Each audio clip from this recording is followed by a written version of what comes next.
Akizungumza na meza ya habari, meneja wa kituo cha afya cha Oasis Health Center, Violet Chirima, amesema zoezi hili litakuwa na tija kubwa kwa wanawake kama anavyoelezea. Zoezi tunalofanya ambalo litafanyika tarehe 15 mpaka tarehe 20 March. Zoezi hilo ni la upimaji wa saratani ya mlango wa shingo mlango wa kizazi kwa wanawake wenye umri chini kuanzia miaka 25 na zaidi.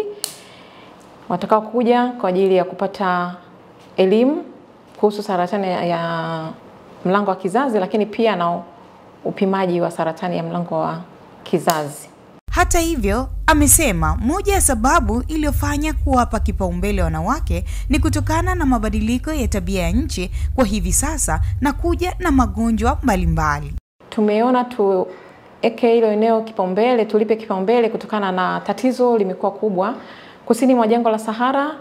Tatizo hilo limekuwa kubwa sana ambalo wanawake wengi wanapata maambukizi ya Human Papilloma Virus HPV virus ambao wanaenda kushambulia